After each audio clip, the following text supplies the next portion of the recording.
In order to get my permits for the plumbing, I had to change out the whole plumbing system in the house. Did you know that beforehand? No, not at all. Oh. Actually, plumbing and electrical had to be done all over. Okay, so those are From the start. So it was like new construction, rewiring. They had to bust out the existing wall. So now I have to get somebody to come in and put oh my God.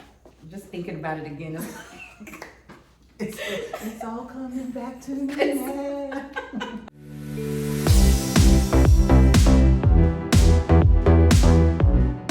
Hi, I'm Natasha Bazil with SoldByNat.com, associate broker with Virtual Properties Realty. Today, I have a very special guest, Mrs. Tamieka Green with Gregg Lewis Interiors. I am so happy to have you here. Happy to be here. Yay! So guys, Tamieka and I go way back, like way middle school, high school days back. And I've mentioned her in previous videos. If you haven't seen these videos, check them out here. But today I actually have the pleasure of interviewing her. Today she is sharing some gems. We're gonna be talking about interior decorating, home staging, as well as investing. Because everybody wants to be an investor nowadays. Everybody. Yes, and she's gonna give you some tips and behind the scenes advice and share all that goodness with you. Right. Okay, so Tamieka. Yes. How long have you been in the design industry? Since 2009, so 12 years. Wow. Yes. And I always feel like, you know how people say like they have their purpose or their passion or they don't know what it is. I always feel like you always knew. Seeing you now, nothing about it surprises me because you were always into aesthetics and art, and it just seemed like everything progressed so naturally. Did it feel like that way to you? No. Did I know I loved it? Yes. Okay. Did I know it was my purpose or would end up being my purpose? No. Okay. Yeah. I enjoyed decorating my own house, and when people came to my house, they would think I was an interior designer or that I had a lot of money. Okay. And then after that, a light bulb kind of went off and started doing it for other people, and it kind of took off from there. And then you brought the idea to me. That was, 2008, 2009? Yes, well, we were working our corporate jobs. Well, corporate in the sense, I was a business manager for UGA. You guys have heard me mention that before. And Tamieka was an art teacher. Right. But we've always had that entrepreneur hustle, like, we're gonna figure this thing out. Yes. So, like, okay, we're gonna go way back on this one and don't tell anybody. But Tamieka and I actually started a clothing line. Chaos Collections, and if I'm feeling real generous, I'm gonna share some of those old photos so that you can see. Let this be a nugget for you. Like, just because you start off on one path and it feels like it's not going right and you can't figure out, like, don't give up. Right. Just keep going. So at the time, we're working our jobs. I'm like, man, I don't see my children. I have to figure something out. And I'm like, we should start a home staging business. And you called. I remember where I was that day. I was leaving the chiropractor, and you were like, "We're gonna do home staging." And I was like, what is home staging? I had no idea what it was. And then you explained it to me. I was like, oh, I see that all the time. I loved going into model homes. I didn't realize that was the, the formal term for it, but yeah. Yeah, so we started that. And then we started with affordable decorating. We advertised on Craigslist. Yes. That's how we got our business. Yeah. Like, I want to say quickly, we realized like affordable decorating, like that was doing nothing for us. Trying to decorate a whole house on $250, like, right. That is not realistic. Yeah. But time went on, we learned a lot, we grew a lot, and eventually Tamieka started her own company. Right. And then I went into real estate. So let that be another nugget for you. Right. Like, just keep evolving. When you feel like something is, is really clicking for you, like, just pursue it. Yeah. And it's okay to start something with someone and you guys go in different directions, but still grow with each other and celebrate each other. Right. So, yeah. And that's a part of growth, like realizing that something isn't for you, or realizing that it's not your purpose, it might be for somebody else. And yes. Yeah. Because I remember when we had that conversation, I'm like, I'm going to real estate. I don't think I want to do this anymore. Like, I had to tell you, like, you could do, like, I was terrified. But it was like, it was no doubt or any question in my mind. Like, you had the Gregg Lewis Interiors, like, it just came together so beautifully. Yeah, but we kind of did everything together, consultation. So I was like, oh, now I have to do this by myself. Okay. Now I have to handle the back office stuff by myself. But so, look. I dove right in. But listen, and not only dove right in, like, She swam across I had the no ocean. choice. Like, no, now let's talk about this. Gregg Lewis Interiors.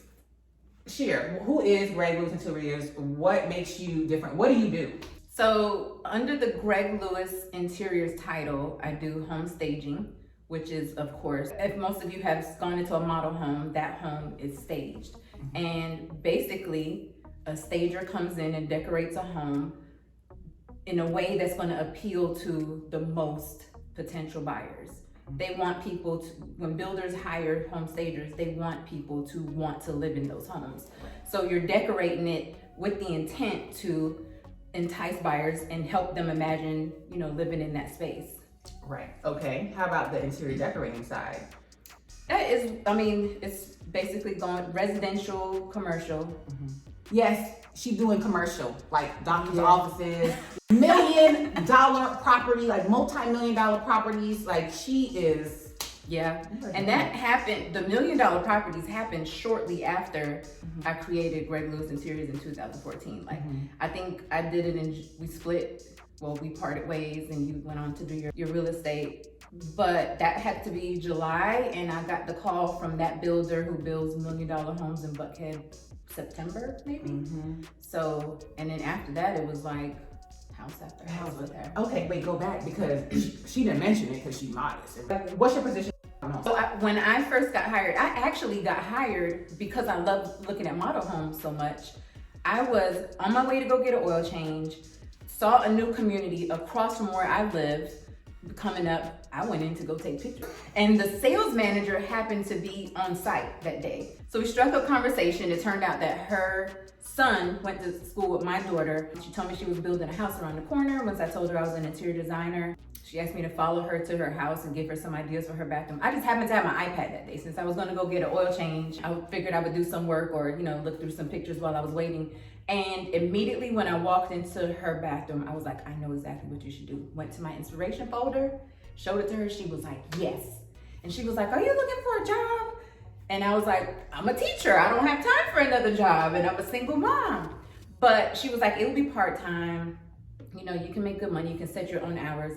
And so was in there for an interview the next day and they hired me. So this was 2015. I was basically designing their communities. So like when I'm with buyers and we go into contract on new construction and then they have their design appointment, they're meeting with you. Exactly, in the design center. But also when there weren't buyers, I was designing their spec homes. So I was picking the brick, the color trim, the color door, shutter colors. And if it was a spec home, I'm the one putting the cabinets in and not putting them in, but choosing what cabinets go in there and countertops.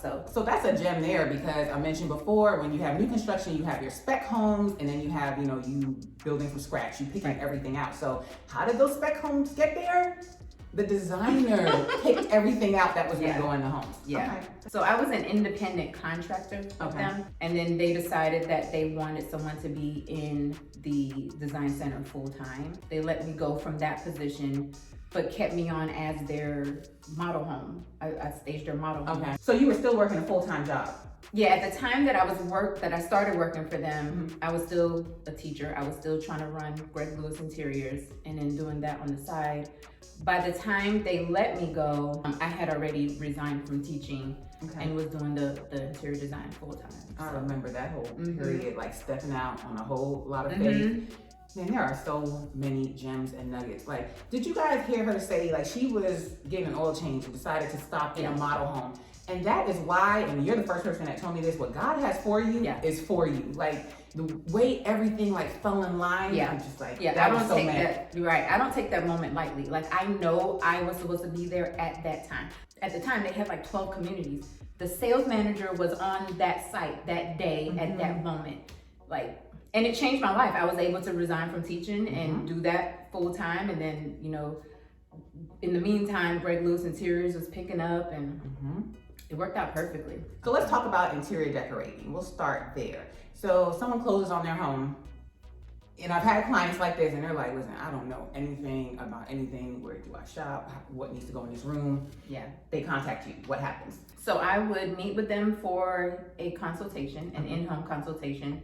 We'll talk about what is it that they want, what their needs are, what they want their house to feel like, what they want it to look like. Show them inspiration. They sometimes show me inspiration pictures. We discuss budget. From there, I would take the information that I have from the consultation and put together a design concept for whatever room we're doing. Once I present the design concept to them, I also present an itemized budget, which shows what each item is going to cost. So a lot of people get worried about that because they feel like once I present something, they're stuck with it. Okay. But once they get that budget and that design concept, we can change whatever to get to a point where, you know, they're comfortable. If we have to adjust the budget, we often do so. For you guys that need a fresh look in your home, especially during COVID time, people are staying in their house more and they realize like we need to change something up or the space isn't working, reach out to Tamieka and all of her information will be down below in the description box. One of the gifts that Tamieka has, which still boggles my mind to this day, like she can walk into a space and just automatically see what that space needs to be like. We're gonna come back then when we talk about the renovation. Okay. All right, so let's go to home staging. So you mentioned before why home staging is needed. And I have a video coming up. If it's up already, I will go ahead and link it here, but if not, stay tuned. So just go ahead and subscribe so you don't miss it. But I was working with a seller and everything on paper said that this home should have sold quickly. But we realized, you know, very early on that, you know, something was off. And by the feedback that we were getting, we just knew like something had to be done. But I ended up suggesting to the seller that he get in touch with Tamieka because we needed to get the home staged. And listen, within 11 days of Tamieka and her team coming in and staging, we were under contract. So for those people that think staging doesn't work or I don't need staging, like don't skip it. Don't skip it. And don't think that it's just, let me throw some pillows on the sofa. Like it's more to that. I think they should think of it as, well, sellers should think of it as an investment. And then understand that not everybody is going to be able to walk into a home and know where to put a sofa. It's almost like you're tricking them to make them want to live there. Because they come in and they fall in love with the space. Exactly, forgetting that they're not even gonna get that furniture. It's gonna be an empty space when you move in. But a lot of people aren't able to visualize themselves living in a home, so home staging helps. It helps with space. You know, they're able to see I can fit a king bed in here or only a queen bed can fit in here. But as far as the investment part, like the whole reason why people stage is to get the home sold quicker, right? And for top dollar, of course. So if you're putting in $5,000 in staging, it might sell fast. It might sell faster to where you're making back that $5,000. Yeah, because and we get multiple offers to make back that $5,000. Right. On the other end, you don't stage. Now you're continuing to pay mortgage every month. Then your agent is going to have that unpleasant conversation with you about reducing the price. So just go ahead and do it up front. Do it up front. And that's something that I always suggest. Stage the house before your first price reduction. Do that before you consider dropping the price. 99% of the times when we stage, this is like a shameless plug, but 99% of the time when we stage, they don't have to reduce the price. Right. Yeah, I mean, like even in that home, like people were saying, like it just feels tight. It just feels small. So when you staged it, like I don't know the mastermind or the genius that goes on about placing furniture in certain parts, but it works. So highly recommend it. Okay, now let's go on to the investing part. How did you get into investing, or what made you want to get into investing? I work, like you said, with a lot of builders and real estate investors. They hire me to select the finishes for their home. So naturally, in my mind, it was, well, if I'm doing this for others, I can do this for myself. Okay. So it was just a matter of figuring out the funding. And I learned that early on because I thought there was only one way to buy an investment property. Okay. So I didn't think that I was going to be able to do it. I own a home myself. I'm self-employed, so of course things are different with getting approved. So I learned that early on that it was possible. So that was the start of it. Okay. So I learned early on that there were more than one financing option when you're purchasing an investment property. So hard money loans, for instance, a lot of people are afraid of them. But it works out to be the best, especially when you're buying your first house and you don't have that, the funds to pay for the rehab part of the home. But the good thing about hard money loans is they're not checking your credit. Mm-hmm. They're not looking at your taxes in the Okay. past. It's all send me your bank statements. Let me make sure that you have enough in the bank to cover your closing costs and some of the rehab. So that made it a lot easier. And a lot of people don't realize that they have that option. They think, they have to finance it. Okay. And come up with the funds themselves. Right. Okay, so with investing, do you just do flips? Which, if you don't know what a flip is, It's basically you're purchasing the home, fixing it up, turning around and putting it right back on the market. okay. Mhm. The other option is having it as a rental property. Right. Do you do both, just one or the other? Yeah, Like, so I have 2 rental properties in Detroit.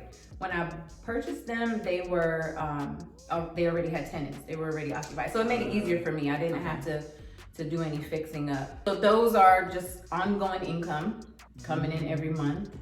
And so this home was actually my first flip, like my first renovation.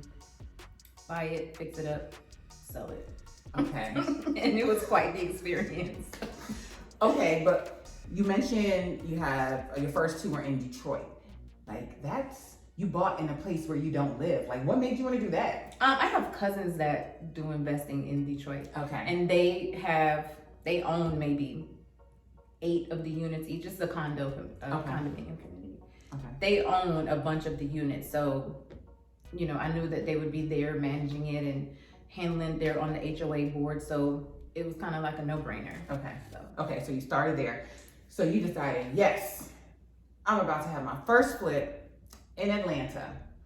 What did you look for? What kind of house? Like, what was your plan as far as finding a property? The main thing was the area. Okay. I wanted, of course, to be in an area where I could buy low, sell high. Okay. Once I fix it up. The least amount of worry went into how it was going to look. Okay. The most worry was being able to find one that wasn't falling apart too bad. Okay. And know that once I fix it up, it would give me a nice profit. Okay. Like when I put in the address to get here today, Google still brings up the old picture. You would not think that this house was what it looked like before. Like, no. Like, if I saw this house, I'd be like, nope. Yeah. You came in and was able to have a vision and see, I'm gonna knock down this wall, I'm gonna turn. Like, what did you, like when you first walked into this house? Yeah, instantly I knew exactly what I wanted to do. And there were times before closing that I came in and like took measurements just to make sure, like the master bedroom was a family room, no bathroom. So this was really just a 2-1. Okay. With a living room and a family room. Okay. So I turned the family room into a master suite with a master bathroom and a bedroom. Wow. Okay. So you made it a 3-2. Yeah, but of course I had to measure to make sure that it would be a decent sized master bedroom. Okay. Make sure that I could fit a decent sized bathroom in there. Okay. So. When you started, what was your timeline? Oh, I thought I was gonna be done in a month and a half. Okay. I knew I was gonna be done in a month and a half. And ready to list it. Ready to list it. Because compared to the houses that I saw when I was looking, I had to have looked at about 30 houses. Okay. And some were like, you were about to fall through the floor. You look up and you're seeing the sky, there's no roof, like they were bad. So when I walked into this one, I was like, this is more cosmetic. Couple walls I wanted to take down, couple walls I wanted to put in, but it seemed pretty easy. But remembering that this was done during COVID. So my permits took a month and a half. Just to get the permits, it took a month and a half. So that threw me completely off waiting on those. Couldn't do anything as far as structural until I got my permits. So that delayed it quite a bit. So how long did it take in all? 4 months. Okay.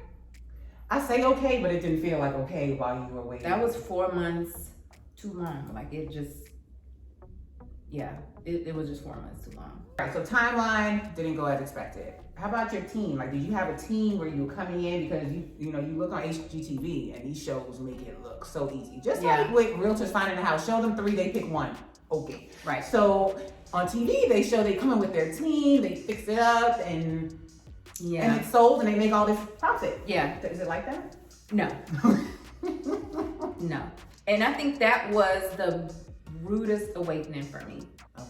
That made all my excitement about having an investment property and flipping it go right out the window, like immediately.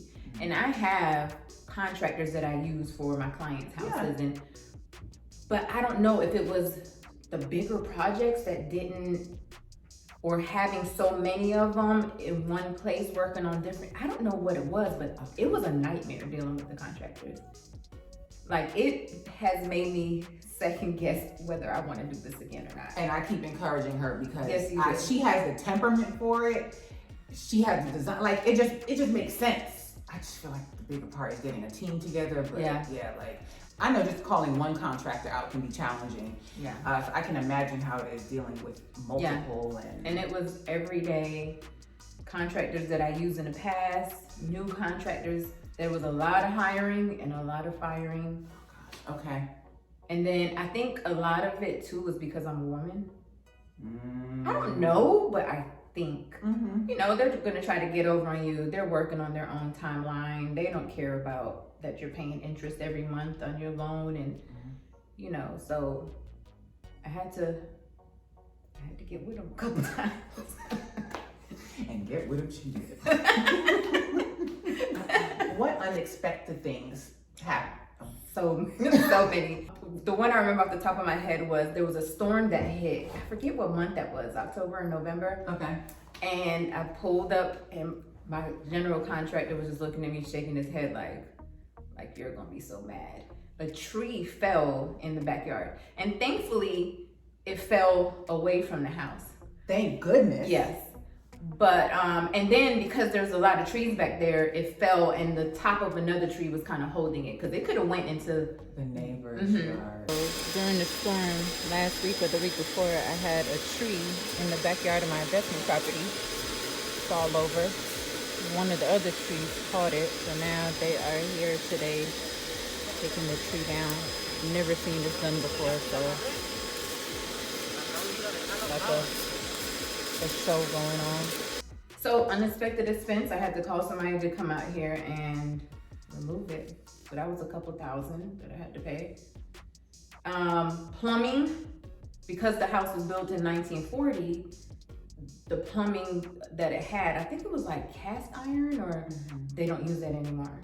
So in order to get my permits for the plumbing, I had to change out the whole plumbing system in the house. Did you know that beforehand? No, not at all. Oh, okay. Not at all. I thought that I was gonna have to, of course, do the plumbing for the new bathroom that I was putting in.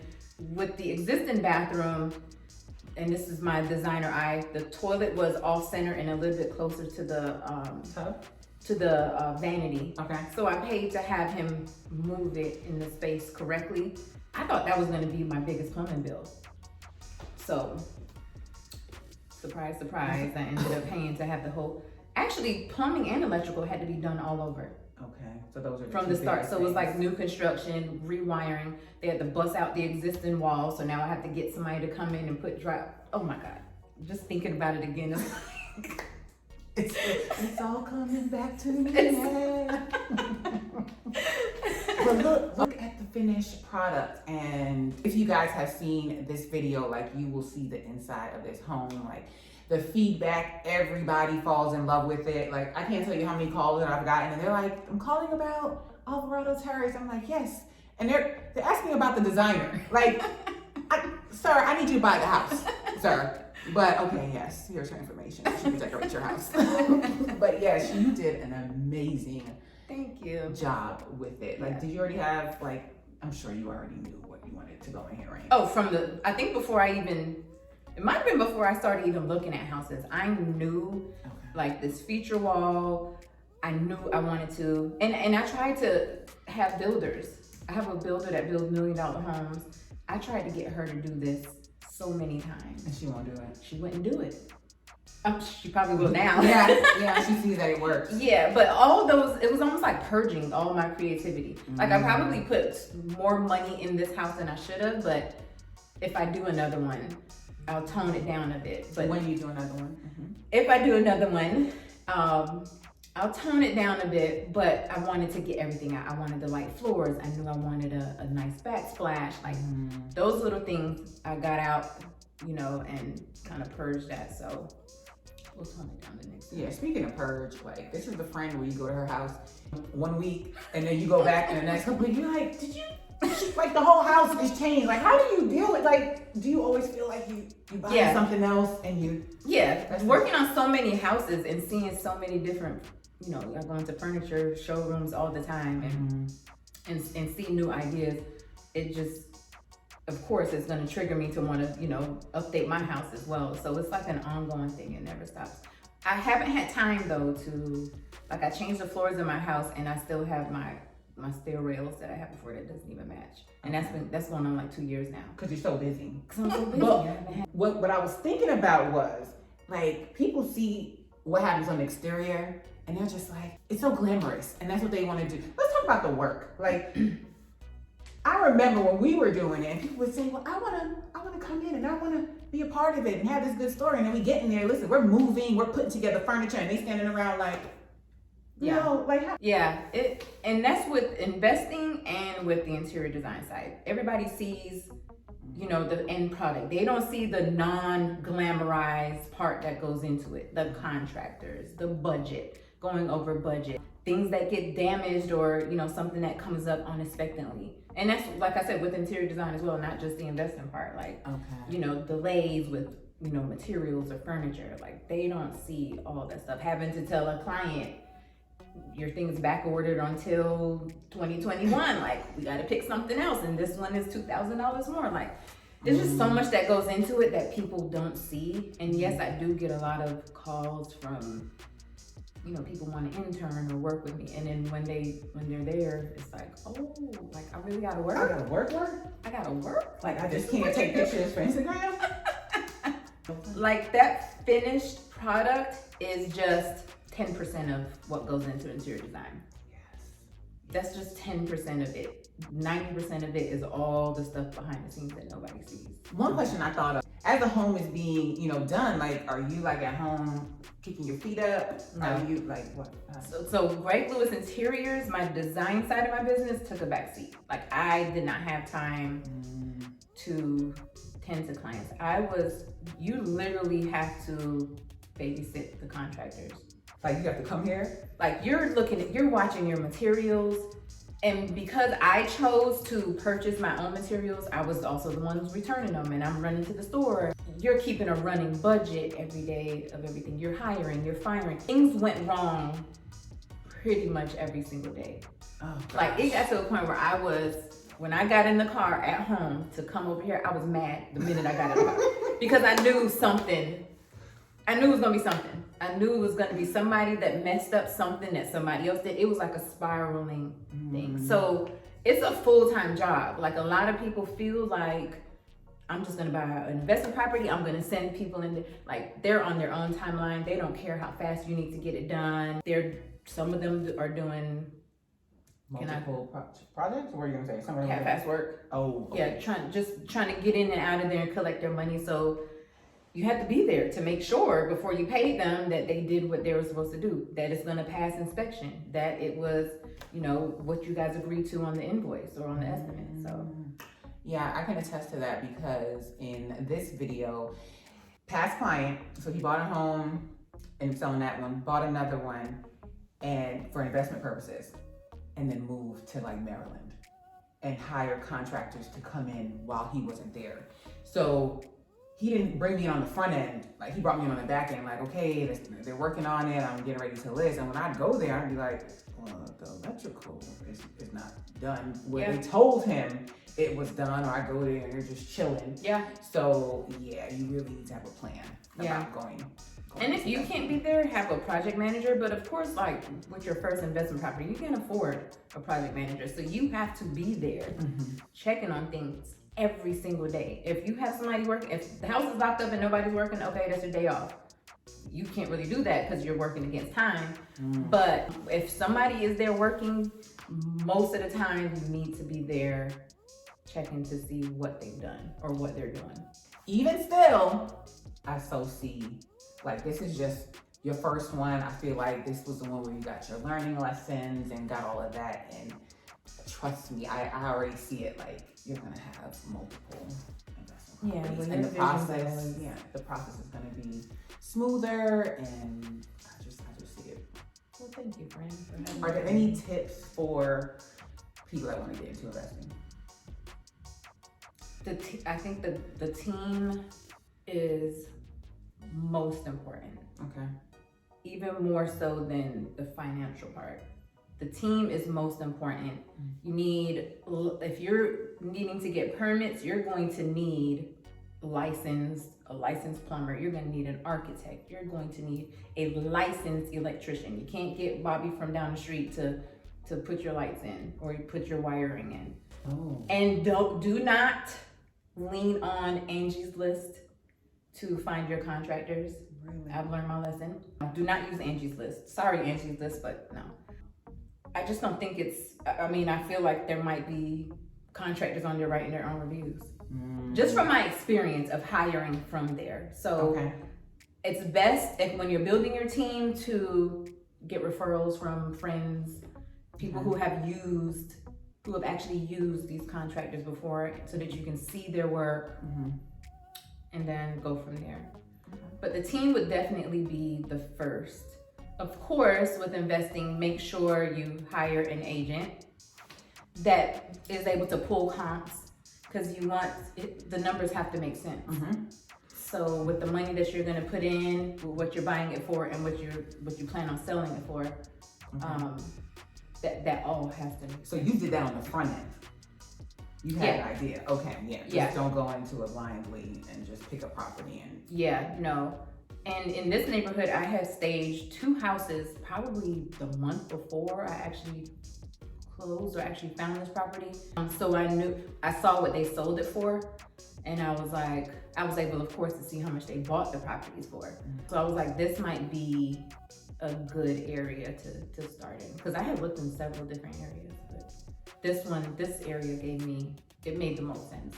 So what I changed? Yeah, if you could go back and tell Tamieka 12 years ago, I would have gone to school for interior design. Or maybe, I don't know. Because when I was doing my bachelor's degree, I have a Bachelor of Fine Arts. So I was already in that field. and she has a master's degree. And I have a master's degree, but that I don't use. That's a whole nother video. Master's degree that I don't use. So I remember when I was in undergrad getting my Bachelor of Fine Arts, I was in an art class drawing, and a girl walked in. She was getting something from someone else, and she was in the interior design program. Okay. And for a quick second, I was like, oh my God, I would love to do that, but I wouldn't be good enough. And I never did it. And I went on and got my AA in graphic design, went on and got my bachelor's in art, and then my master's in art education, still thinking like I would never be good enough to be an interior designer. And then here you come, like, no, you can do it. We can do it together. God will send you messages. Yes. One way or the other. Yes. So you think you would have went to school for it? I'm over here like, no, save those thousands and thousands of dollars, then again, and you figured it out your own. And what I did was, when I decided that I wanted to branch off from teaching and go into interior design, and this is probably really bad for schools, but I just went to a college's website, looked at their interior design program, and went and looked at the syllabus and found what books they were using in the class and ordered them from Amazon and flipped through them. And most of that stuff I already knew. Most of that stuff I had already known because of art, spatial and color coordinating and contrast and the color wheel. Like, I knew all of that stuff. So the other stuff that I had to learn, which I learned along the way, was like, code things, like how far a walkway needs to be in the kitchen and that type of stuff. So, and I learned that along the way from experience.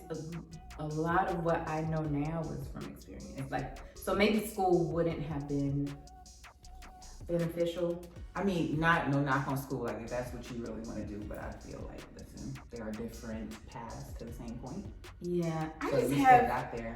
Yeah, I think it created an insecurity in me with knowing other interior designers that went to school for interior design, because they can say I'm licensed and I went to school for this. So maybe that's what it is. Do you remember that one interior designer or decorator? The one that called me a wannabe interior decorator. She didn't even give me the designer.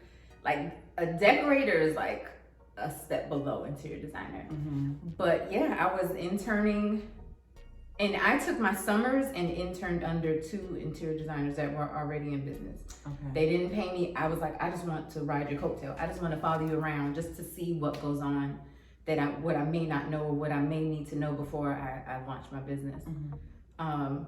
And I went into this designer's showroom that she had at the time, and she was like, are you an interior designer too? So I was like, I'm working on, and she was like, oh, you're a wannabe interior decorator. And I was like, oh, okay. And that stuck with me. Like, that bothered me I think it still bothers me to this day. Like, I want to show her. Oh, you're showing her. Like, yeah, you're showing her, because you guys will see from the pictures that I have included in this video that look how it turned out. Like, another nugget, like, do not doubt yourself. Yeah. Like, regardless of what people say, like, keep going. And then the grind, like, figure it out. Like, when people want something, I want something, but they don't put in the work. Like, you put in that work. Oh, I put in hours. You put in, and so you Days. you deserve everything. And I have to remind myself of that I deserve it, because I work really, really hard. I'm building my business, so. Good. What's the future of Gregg Lewis Interiors?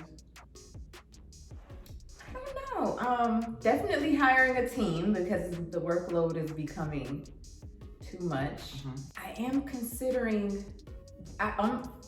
so I have on my vision board, Okay. everything that I write on my vision board, it comes to life. And I can attest to it. Yes. I want to do a pillow line. Like, I have my logo and everything already for Gregg Lewis Home. I don't want to do anything else. I don't want to design furniture. I just want to do pillows. And I want to use the pillows in my clients' homes, and I want to sell them. Because like, putting some paint on the wall, you can have a sofa. Putting some paint on the wall and throwing some nice pillows on your sofa, it will change. Oh, most It won't change the definitely. whole feel, but it will feel different. You heard it here first. From your lips to God's ears. Wow. Okay. Mm-hmm. So that's coming. Yeah. And then Gregg Lewis Investments. Yes, Gregg Lewis Investments. The future of that is still in the air.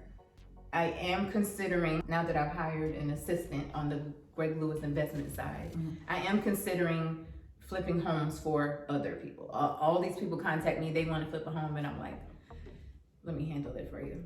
That's what I say in my head, but then it's like, oh, do I really want to handle it for them? But of course, more investments for myself. And I have to thank you, but she doesn't really like cameras At all. But she did this for me. I hope you guys appreciate all of the information that Tamieka has shared and enjoyed our discussion today. If you did, please go ahead and give this video a thumbs up. If you have questions, leave them down below. Be sure to check out Tamieka. I will have all of her social media profiles. You didn't plug yourself. So I hired Natasha to sell this house for me, this investment property. Not because she's been my best friend for almost 30 years, but because we have, like she said, we started businesses together years ago. So I know her work ethic, and I know she was gonna handle this professionally. I know she's had experience in the real estate field. So not only because you were my friend, but because I know you could get the job done, and you did amazing. Like, I heard feedback too, and you are handling your business, honey. So yes. What can I say? Thank you. I appreciate it. So yes, I will have all of her socials down below. Be sure to check her out. Follow her on all of her social media accounts. Show her some love. Tell her I sent you. You found her in this video. Contact her for your consultation, whether it's interior decorating or home staging or Real estate investing. Again, I appreciate you guys for watching. I appreciate Tamieka for being here today. You're welcome. Thanks for having me. You are so welcome. Have a positive, peaceful, and productive day. Bye. Bye.